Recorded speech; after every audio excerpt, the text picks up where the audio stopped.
Hey guys, welcome to the next tutorial of ethical hacking and penetration testing via Kali Linux. So in the previous tutorials, I taught you guys how we can go ahead and gain access of the target machine through Meterpreter and using own command prompt. So in this tutorial, I'll be teaching you as to how we can go ahead and start the Meterpreter, and then I will go ahead and convert that into command prompt and then again go back to our normal Meterpreter. And I will also be teaching you how we can go ahead. Normally we have the administrator's access, or whichever person is running over there, we have that person's access. But even after that, how we can go ahead and gain the system access, and we can go ahead and modify the files. How we can go ahead and bypass the user account control menu as well. So I will be teaching you all of these things today in these tutorials. So I'll just go ahead and start up my system. And okay, perfect. So my Windows 7 is I already have a payload, but I would be deleting that. The reason being my IP address is not static, it is dynamic, so it keeps on changing. So why am I seeing multiple? Okay, never mind. Perfect. So I'll just go ahead and delete this as well. Okay, so the first thing that we would need to do would be to start our own social engineering toolkit. So just go ahead and type SETOOLKIT and hit enter.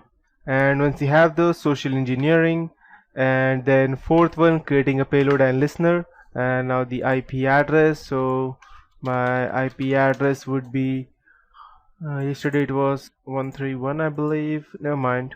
And I will be using the second one over here, that is the Windows reverse TCP Meterpreter command, and so it will spawn a Meterpreter shell on the victim's computer. So I'll just start 2 and I'll hit enter. We'll be using a backdoor executable, and I'll use a normal port, that is 443, and it will be created. So I'll just go ahead, and by the time it's getting copied, I'll just open my payload folder and I'll just go ahead and create a shortcut. Can we create a shortcut? Okay. Never mind. Okay, so I'll just go ahead and start the listener. And till that time, I'll just copy it and paste it over here.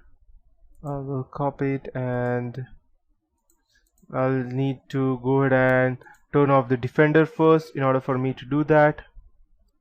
So I have to defender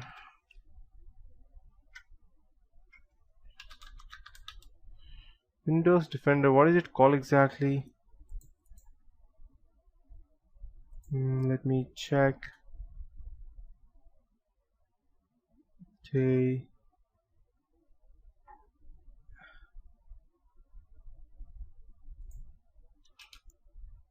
Okay, here we have it. And I'll just go ahead and turn this off. Okay, perfect.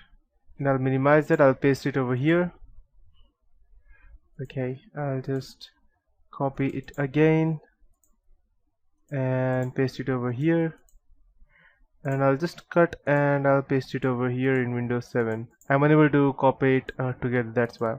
So I'll just go ahead and start it right now. Let's see. Okay, we have the session opened. So okay, and I'll just type I space 1. Perfect.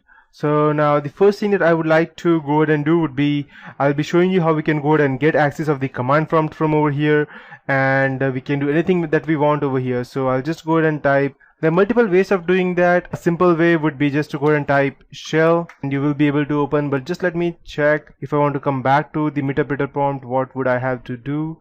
So yep, shell, and wait. Check. So these are the files, these are the commands that we would be using. Most of them we would be using them today. Okay, perfect. And I'll just type shell and we have the command prompt. As you can see over here, I can do anything that I want, so I'll just go ahead and create a new file. So I'll just type, wait, what was the command to go ahead and create a text file?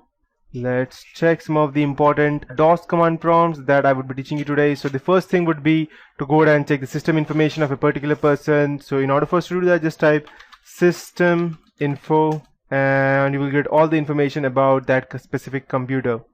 And it should be via desktop. You should know that. You won't be able to run it from anywhere else. So as you can see, I have all the information. Test user is the username of the PC. It's a Microsoft Windows 7 and it is multi-processor OS. And it's based on a virtual platform, that's VMware, the one which I am using right now. Phoenix Technologies. Total RAM I have given it is 511. 227 is the graphic card, and this is the virtual memory size. And this is the Intel network card detail. The physical one that I have just been using to connect through VMware. After that, if I want to create a directory, I can just type mkdir and I'll just type, let's say, test. And if I go ahead and see over here, as you can see, I have the test directory.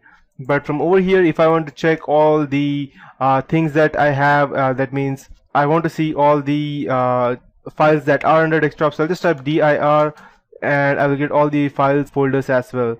So as you can see, this is the file resource at period zip payload.exe and the test. So I want to delete test, so I'll type rmdir and I'll type test and it's deleted. So if I type dir directory, it's not there. After that, if I want to rename a directory, I'll just go ahead and create the same directory once more and I'll type run test. I'm going to rename the directory, so I'll rename it to test to user.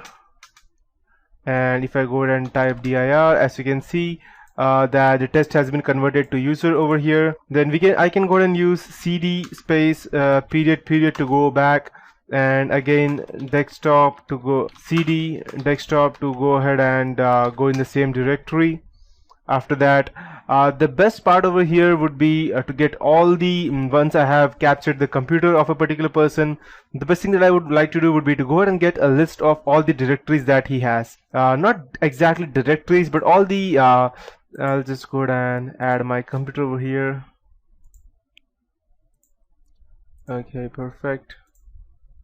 I feel it easy. So I have two directories over here, one CD-ROM and one floppy drive. So I want to check how much this person has. So for that, I will have to type WMIC and I'll have to type LOGICAL logical disk get name. And by doing this, I will get all the available volume names. So as you can see, I have A, C, D and E.